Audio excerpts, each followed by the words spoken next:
Hello everyone, Crocbot here, and today I'll be ranking all the JoJo parts that are currently completed, parts 1 through 8. Obviously, the JoJo Lands Part 9 is still out and ongoing, so I'm not really going to be ranking that until it's completed. And just as a heads up, there will be some spoiler warnings, as well as I deleted the D tier from this just because I feel it was a little unfair if any of these went to the D tier, which I don't believe any of them really do. But let's go ahead and get started. Obviously, Phantom Blood I will have to rank at C tier, only because it's the pilot, it's the start of it all, and I know it's not fair, but all the other, arcs kind of just build right off of this. But that's not to say there isn't any completely bad parts about it, just because it's so short of a, part.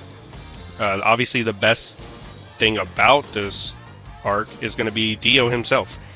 Dio is a villain. He's not afraid to show it. He beats and kills Danny the dog pretty much immediately, terrorizes Jonathan on a daily basis, and embarrasses him in front of his dad, as well as just gets him in all sorts of trouble.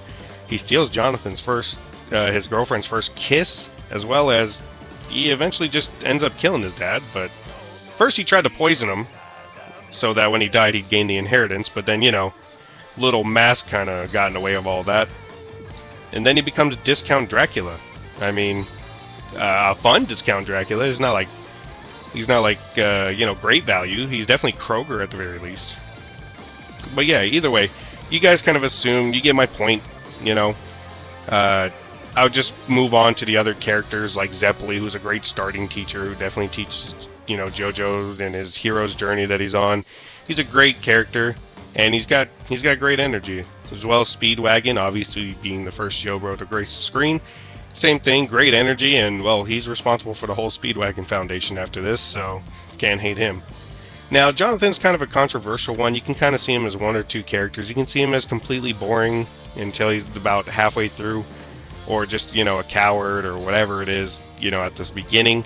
And then he goes on his hero's journey, and then he becomes interesting. But I think he's interesting from the start because, when it comes to a standard show or movie, the guy has a sense of justice right away, whoever the hero is. I think showing this more human side where they don't really start out, with that sense of justice and then learning it and going through the motions, I think it's actually, better. I think it's told a lot better. It's just that there's just some slower, parts to all of this. There's some little side missions here and there that didn't really need to happen.